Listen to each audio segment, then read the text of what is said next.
My name is Martijn Blankestijn. I work at Ordina CodeStar and am currently employed at ING. My Twitter handle that will be repeated on the last slide, that is also where I will post a link to the slides.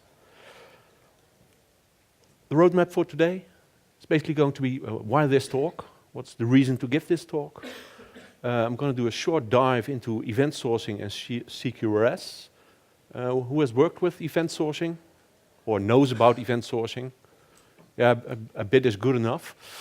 And CQRS, because if you didn't put your hand up, it's going to be a bit of a bumpy ride. We're going to dive into event sourcing and CQRS shortly, and then go to the beef of the presentation, because that's going to be the query-side processing. Why this talk? Well, currently we're building we're already in production with an online appointment scheduling system, but we had some challenges, and the challenges led to a proof of concept to look if CQRS with event sourcing could relieve that. And the online appointment scheduling system makes it possible that you can make an appointment with a mortgage advisor and with a skilled advisor that is available in a branch office near you, and it's directly in their calendar, basically. So it's real time, and even if the advisor makes an entry in his own agenda, I'm going to the dentist from 1 to 2, that is something when he becomes unavailable for us. We have multiple interactions, and it's all about making an appointment, moving it to a different time or location, reassign it in case an advisor is sick, you want to reassign it to another one. You can conclude it and cancel, and we hope to get that as low as possible, of course. Functional side, even the business its metrics are already based on events, how many appointments have been made, how many have been cancelled. So the business talks all about events. But for now, we're just storing it and mutating in place. Something about the environment. We're running on 2 data centers with multiple nodes, and behind that is a big Cassandra cluster with 10 machines that are replicating. Cassandra, distributed data store with eventual consistency, almost linear scalable. But the thing with Cassandra is it also comes with a number of challenges. One of them is backup. If you've got 10 nodes with bits of data on it, how are you going to make a consistent backup of all of them? And there's not yet a good mechanism in place for that for us. And you also have difficulty with the modeling.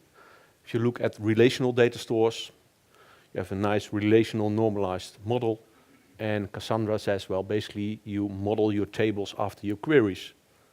If you have 3 different queries, you're going to have 3 different query tables. Because writes are cheap, because you distribute them all over. Reads can be expensive. So it's a different model. And as I said, we mutate in place at this moment, and that causes with trouble also with the backup, which I just mentioned. And we have some requirements to fulfill for recovery point objective. How much data can we lose? Well, that led us to investigate CQRS with event sourcing. But I'm already giving away too much, so let's dive in. Some of you might know that I studied business economics. And part of that is accounting.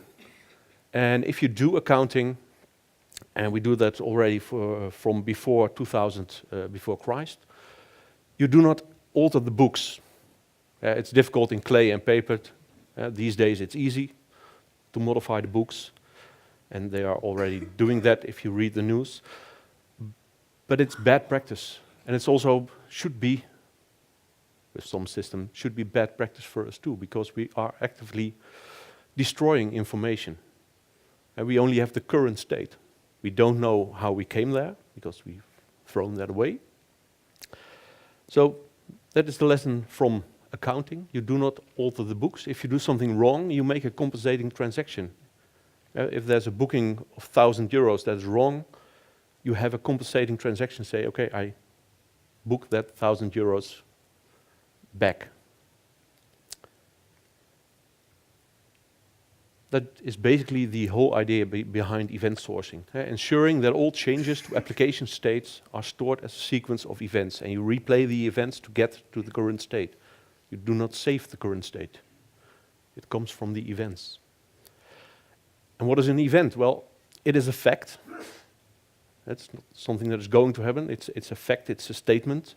It's immutable, and it's something from the past by definition. And that's also the reason why you cannot retract or delete it. It happened. And so in this case, if you have an appointment and the event is that it's being created, the current state is basically the same as the event. If you have a moved event, the advisor or the customer moved the appointment to a different time and place, that is going to reflect in the current state. And the appointment is made faster because a bid has been made on the house. And of course, this is what we would like within ING, that it has a 5-star quality and that it was concluded and the product was sold. So the current state is just a consequence of all the events in the past. What are the main benefits and disadvantages? Well, you've got a built-in audit log. You know what happened, and if you compensate, you know who compensated that transaction. You have all the steps that led to it. And that also makes it very easy to do troubleshooting. You can time travel, you can go back in time and see what the current state was then, because you have all the events. And that built-in audit log, and also that it's immutable, was for us very important, because we don't mutate the event log anymore. So backups is going to be easier because it's not going to change. It's only an append-only log. Is it without troubles? No. You have the space requirements, that can be a problem. You don't have the current state, but you have all the events. Well, for us that wasn't a problem, but it can be. And the other thing with event sourcing is, what makes it difficult is you can perfectly get the current state of one entity. But what if you have questions like, give me all the appointments for all the advisors that are working on the branch office in Amsterdam in the coming 2 weeks? If you only have the events, that's going to be very difficult. So that leads to command and query responsibility segregation. And they don't have to be used together. They have their own existence, but they are combined often. And then getting back to the presentation last year, Remco, are you paying attention? We have talked about command and query separation from Bertram Meyer. More people in the room that know Bertram Meyer and that principle? Well, a few. And he said, in the design of a class, you have commands, things that change the internal state of an object-oriented class, and you have the query, and that can only give information about the state, but will never change the state. Command query responsibility segregation is an architectural pattern that came from that. That's also why it had a new name. The command query separation is for classes, and this is basically for systems or subsystems. And where does it come from? Well, it comes from the realization that there's collaboration, and multiple users are changing the same set of data, willingly or not. And that means that if you're showing data to the user, it's always stale. It can be changed while you're looking at it, while you're changing it, or just looking at it. And if you already have that staleness, why? Because even if you have there are different requirements for the read side and the write side. Most applications I've used, 20% of the load is coming from writes, 80% is coming from the reads. And they have different requirements. For the writes and the consistencies, it's nice to have a normalized model. For the reads, it would be better if we got an optimized version of it, so that we could go faster. And this collaboration and staleness are the driving forces for this architectural pattern. So you have the two sides, called the write side and the read side. The upper one is the write side. You have commands saying create an appointment. And there's something that handles that. In our case with event sourcing, all the events, if existing, are replayed from the event store. We have the current state, the command is validated, and potentially, if you're going to have a move, there's going to be a new event stored in the event store. On the other side, we have optimized query databases, where you have the tables in a form, or maybe even files, in a form that are optimized for the query, for the query pattern you have. And then you have the major chunk of the application. It's going to be what is happening between them. Well, there are so-called projections.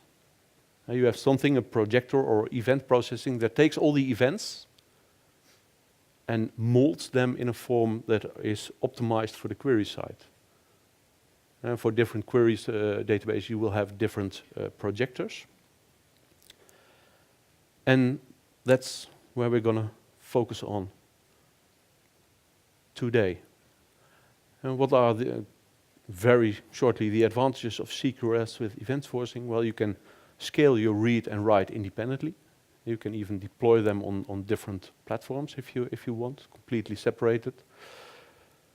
So you can optimize, and you can scale your query side even per use case. If you have a query database that is a reporting node, then you can schedule that on different times or on different hardware, and your online read store that is being used can have different requirements. So you can scale them separately.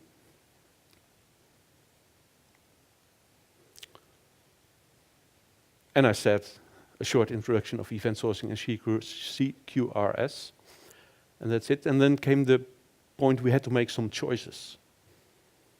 What are we going to use to do this? And someone reminded me just that Craig Young said, well, for CQRS you don't need any framework. That's absolutely true. But it helps sometimes. So with the proof concept we did, we looked at some frameworks to use. We choose Akka Persistence. Let's give that away as soon as possible. But the other things we looked at was Kafka as an event store. I think most of you will know Kafka. You've got Kafka topics, and you could even store all your events in a Kafka topic and use Kafka streams to derive the current state. I think the first papers around that were from 2016, so we skipped that as being, well, too new for us at this time within ING. We thought about the Action framework. I hear good stories about that. It's from Allard Buijs, who's giving a workshop now, so please don't run away. But it's a Java-based framework, and we are a Scala project. And it's heavily Spring-based with annotations. It has a Scala API, but it's not that mature when we looked at it. And it didn't fit our environment, our mostly Scala-based environment. So we had two other options based on Akka, the actor model on the JVM, Eventuate and Akka Persistence, both from the same original author. But one of them is already supported within ING, is supported from Lightband, the company behind Akka. So we choose the latter. Does anybody know Eventuate?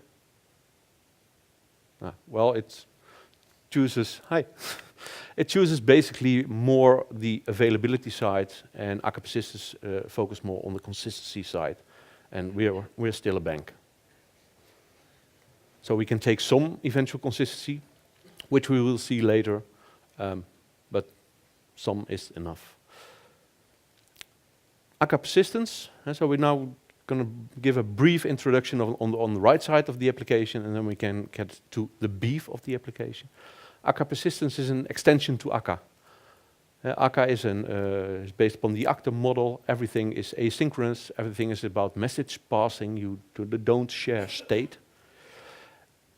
And it's an extension. A persistent actor is something that has state and that can read all its events from an event store and derive its current state from that. And it lives somewhere in an Akka cluster. Just lives on one node.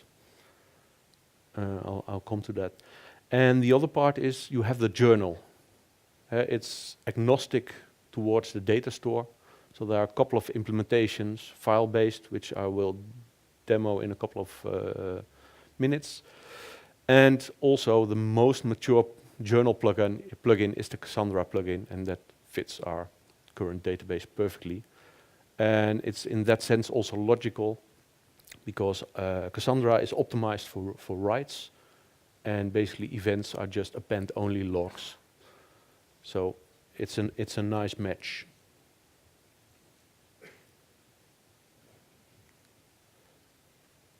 So how does it work in our current environment? Well, it's going to work, I must say. Well, we have the couple of nodes. We have somewhere an HTTP request coming in from a load balancer, and it's going to search for a persistent actor. A persistent actor has an identifier. It's primary key in relational terms. And the Akka cluster knows where that persistent actor should live. And it will replay all the events it already finds in the database. In our current example, none. It will create the actor, and it will get a message.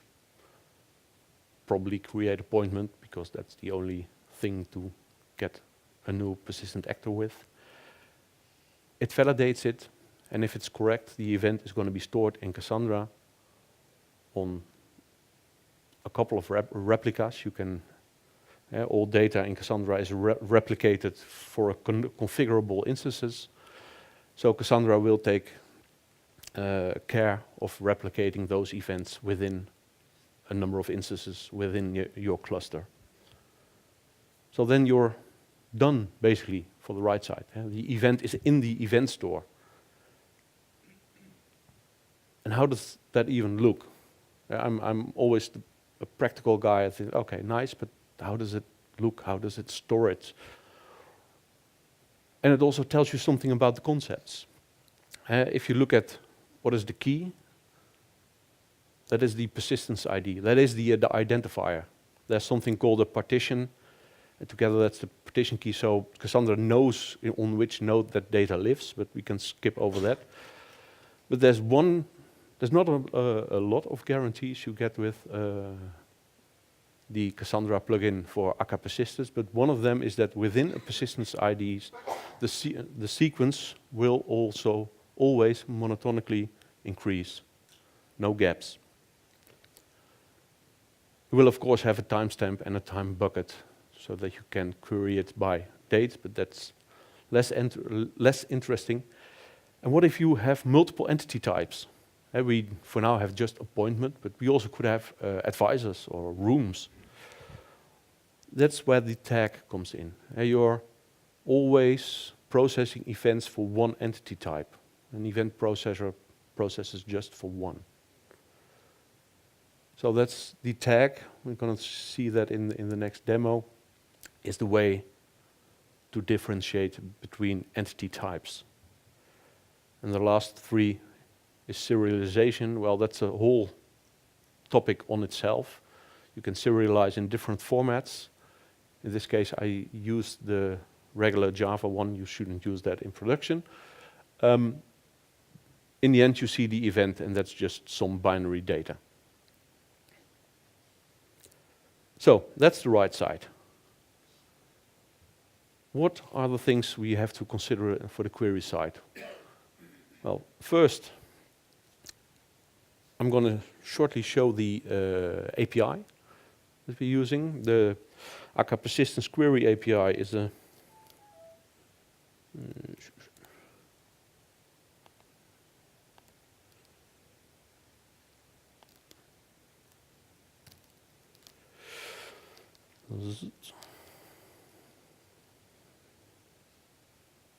I think this should, no, this is readable from the back.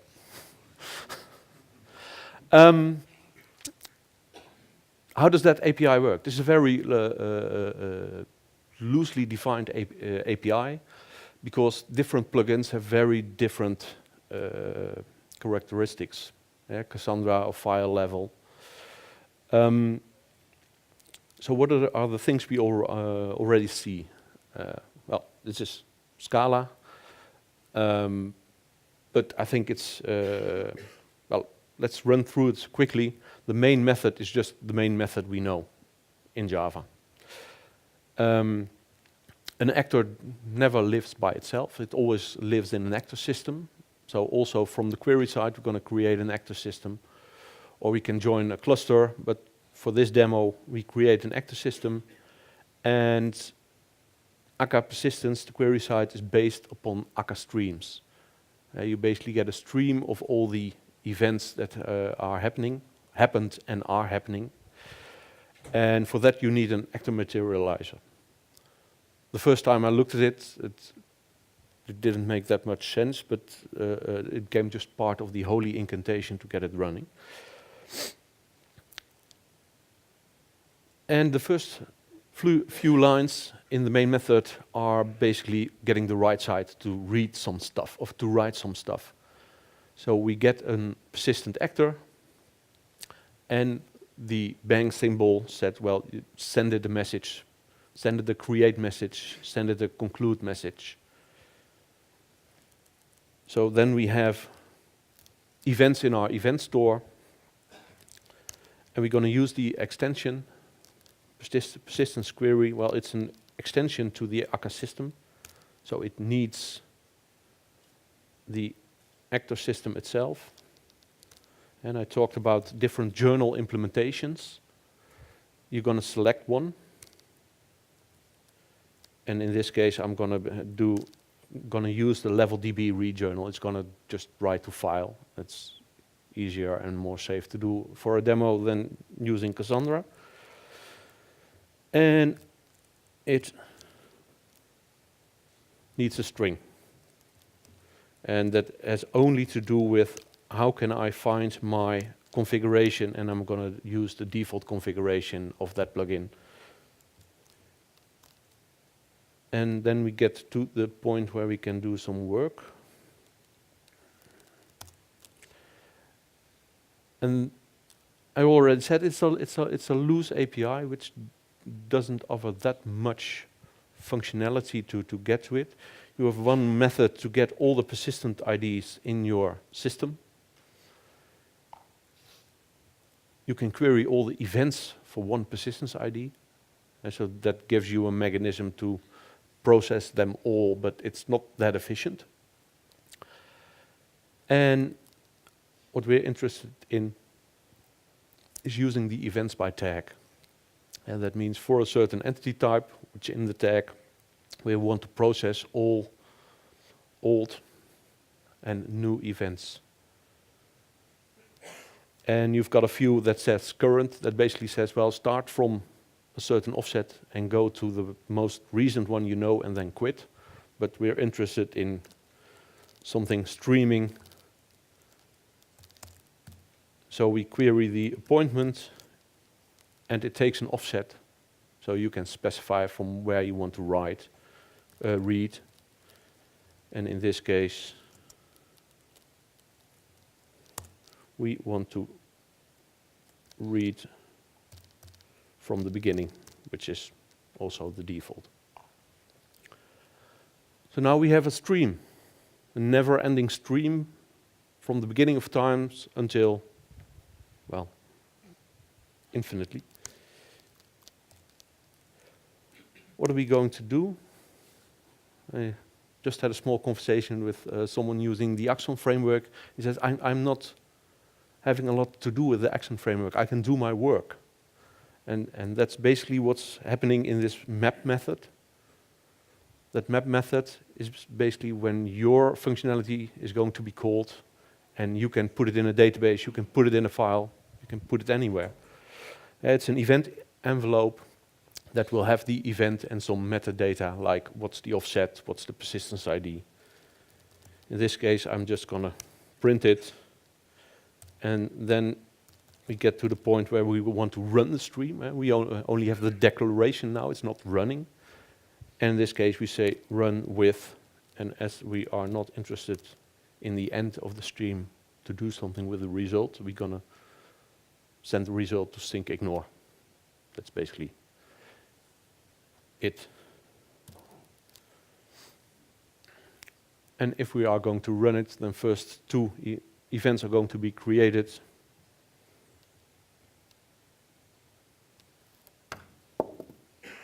That's symbolical.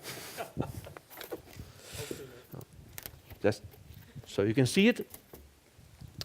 And here we have the two event envelopes with the sequence, the persistence ID, and the two events. And so it's a very easy API to use.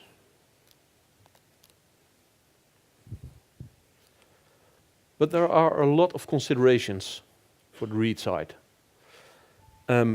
Resumability, event order, changing requirements and scalability. I turned them around at the later stage and forgot to change this. And push or pull, if we have time for that. So, have we started from the beginning of times, but do we want to do that always? Well, sometimes you can if you have a small model. But in case of our appointments with 250 advisors for 250 branch offices, 5,000 advisors making appointment daily, that's probably not a good idea. So you want to be able to resume from that event stream. And there isn't a default mechanism for that, but it's very easy to create. You just store the offset somewhere, and if there is no offset, you're just going to use the no offset and you're going to start reading from the beginning. You give the offset to the events by tag. So you're saying, well, in the whole event stream, I want to start here. And in that case, you do the map. You're going to process your event, and you're going to save the offset. And there are already also some asynchronous. You have the map async, which you can use. In our case, that would lead to some troubles, which I will discuss later. But on this way, you can resume where you left off if something goes haywire. And then we come to the eventual consistency part. Coming from a relational database, that can be a bitch to get. We had a relational DBA on our project, and he had some time, he needed some time to get used to it. Because if you look at the events by tag method we're using to get the latest event from the event store, it says the same stream elements in same order are returned for multiple executions of the query. Yes, we would like to see that. On a best effort basis. Why? Well, it has something to do with Akka Persistence specific for Cassandra. Cassandra is a distributed data store, so your data is all around the cluster. And what the events by tag is using is a materialized view. So that is a view that is kept in sync with the events table, but it's kept in sync in an eventually consistent way.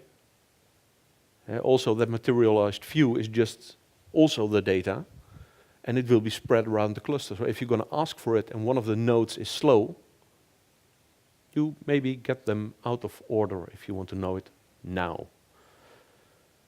And there are a couple of things you can do then with Akka Persistence. Here we got 3 persistence or persistent entities called A, B, and C.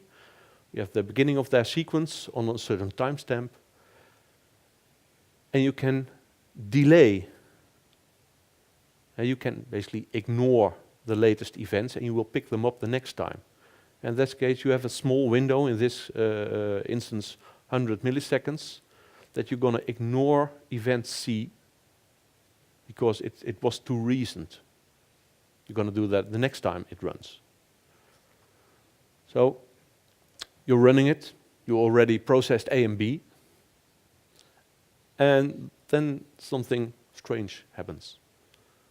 What I said, all sequence numbers of one persistent entity should be increasing, and we're missing one. That could be the case when one of the nodes is slower. But you can wait for that. And does this happen often? No, it doesn't. It probably only happens when you have high traffic, high load.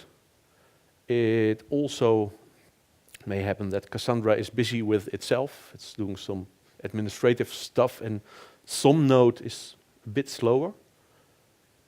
So you can have a delayed event timeout that basically said, okay, stop processing if you detect there's a gap between all the events. And in our case, you can not do that, and for stock prices, that's good enough if you got the latest one, but for us, that's not. So you can instruct it to wait a configurable amount of time so that it comes within that time. It knows it, it picks up, in this case, A2, and starts processing it again.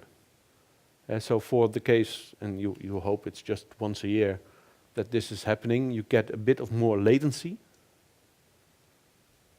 but you stay available. And in the sin of latency between when you write an event and you see it in all your query databases. Eventual consistency.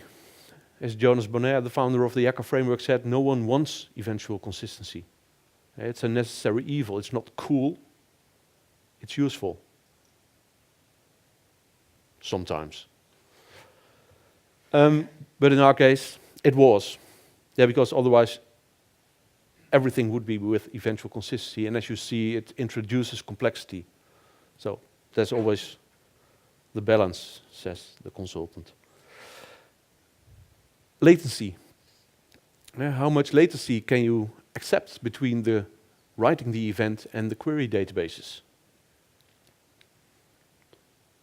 We have the 4 nodes that are just pounding on our Cassandra cluster. And we just said, well, we want to know what our offset is. We want to know that we are handling all our events. But that basically means that we have just one processor running that's taking all these events. What if that's not enough? We're just using one stream. And maybe, if that can't keep up, we need multiple streams to do that. And one of the things, maybe the first things to think about is, okay, I'm going to parallelize. But if you're going to parallelize like this, you just say, well, I'm going to spread them out. There's no guarantee that A4, this persistence entity A, with event 4 will be processed after 3 if you're going to spread them out asynchronously. And sometimes it's a bit weird if they're going to be processed out of sync. So for us, that wasn't the solution. The solution was read-side sharding. We just had one stream for one tag. What if we can change that to have multiple tags for the same entity type, appointments, so that we can run multiple processes at once? And don't we reintroduce the problem then, because how are all events going to be, if we want them to sequentially be handled, how are we going to guarantee that? Well, in the end, you must guarantee that all events belonging to a certain persistent entity will be handled, or will get the same tag, will get in the same shard. Because otherwise you don't have that guarantee. And you can shard upon the event data, but that's more difficult to make sure that it's always in the same shard for the same persistence ID. Or you can shard on the persistent entity ID itself. And that can be as simple as take the persistence ID, take the hash codes, do a modulo 5, and you have 5 tags to write, and you can have 5 processes that will handle all events sequentially for the same persistent entity.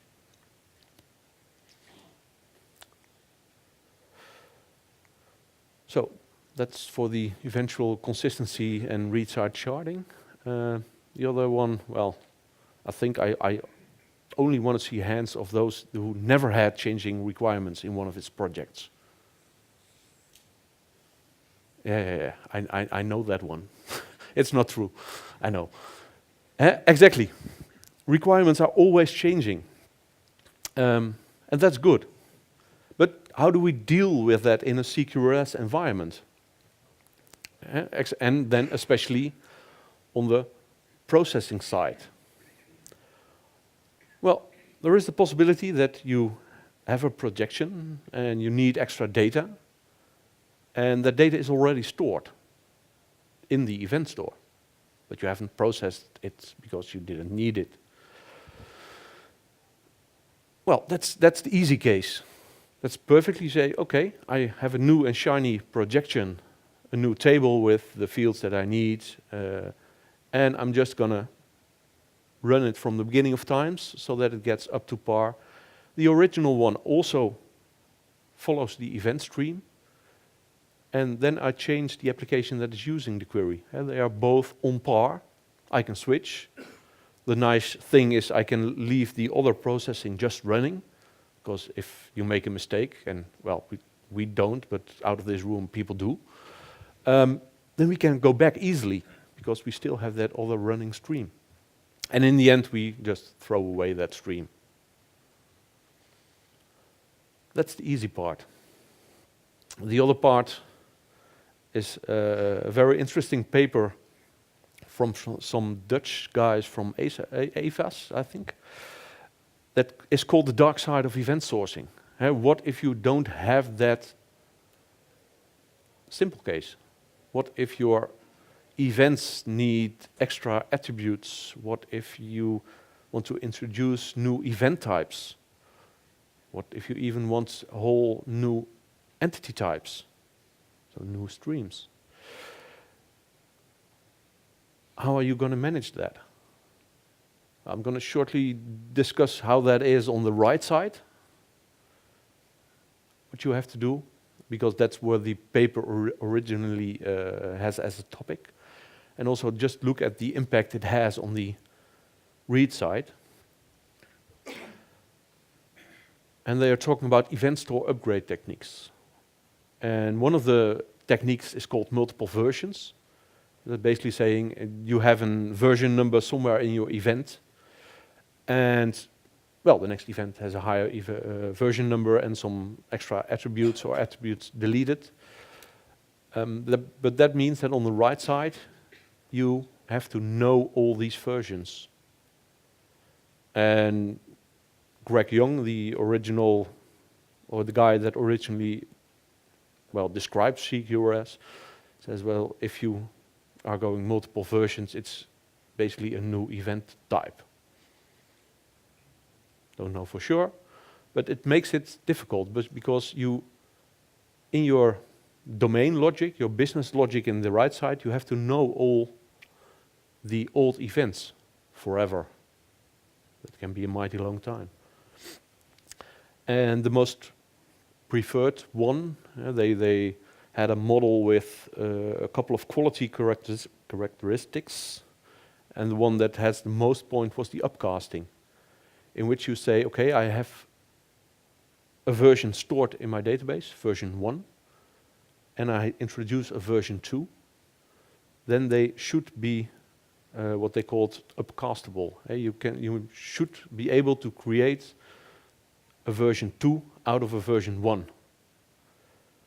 And what you can do then is when you're reading from that, if you're replaying the events, if you're building your current state, then the version 1 events are automatically translated before they go to your domain layer.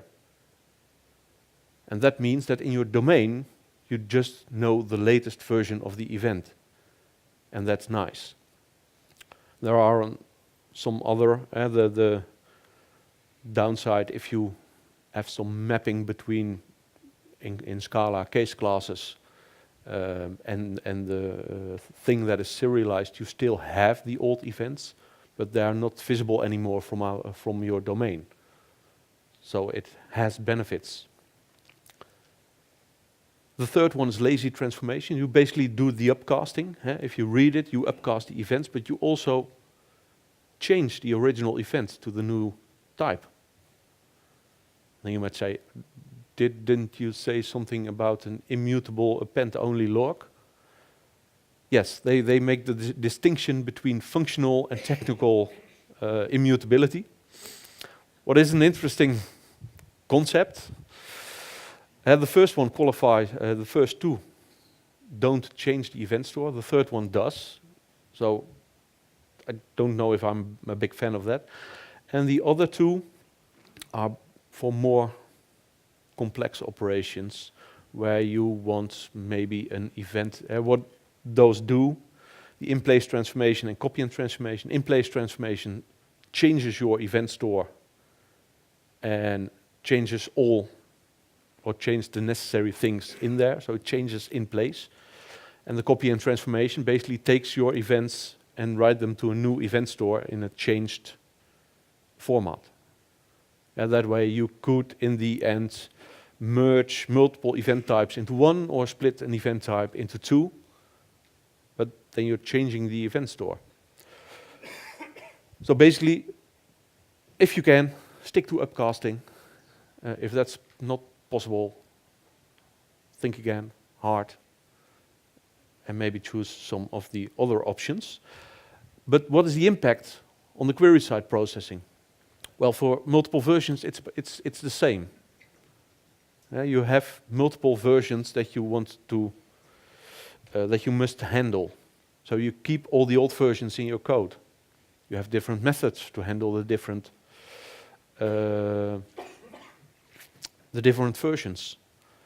And for every of your projections, you have to wonder, is it okay to just process it in the same way, or do the projections need this new information? Because then you get the old, or the process I described, that you're upgrading to a new projection that is reading the new data. The upcasting has the same. So multiple versions, that is a negative because the complexity that you hold all your versions. Upcasting is better because you are, in your query side, you just see the latest event, but you still have the old event around to do the upcasting. Same goes for lazy transformation. And if you're going to change your whole event store in place or copy and transform, you have to change your projections anyway. So you only have the latest ones, but the effort can be a lot. So that's for the changing requirements.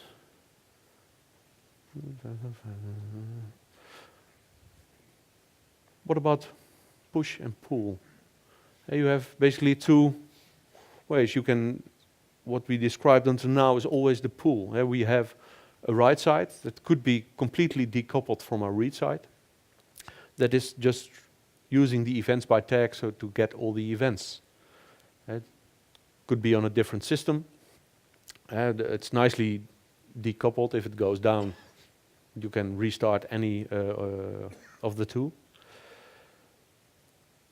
You just poll for a configurable amount of time, and then you read the latest events, you process them to the end, and if you're ready, you're going to wait again. You can tune that latency.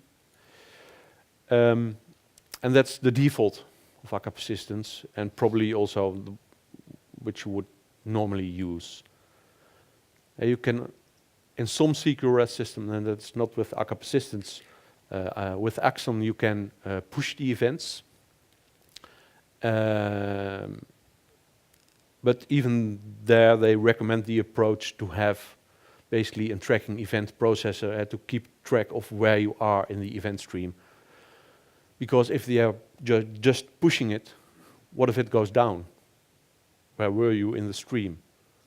it could be important. At least for us, it's important enough to even with Axon, to not use the pool, because the events are important to us. Sometimes it's not, and then it can be a solution. But for the Cassandra plugin and Akka Persistence, you just have, the only way you have is to register yourself with the right side and say, I want to be notified if there are any new events. So this would be the case if the events don't happen that often, and you want to be notified immediately that there are new events for that tag, for that entity type, so you can process them immediately. On the other hand, I would argue it's then probably easier to just pull it with a small interval.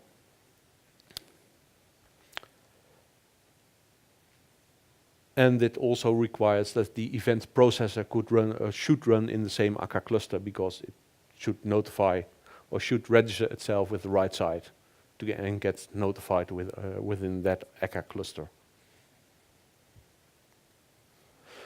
So, in conclusion, we looked at CQRS and event sourcing very shortly. Then we went to the right side and the query side processing, and we looked at the resumability, event order, how to handle changed requirements, how to scale, and whether to use push and pull. That were our considerations that we had to take in account for the proof of concept.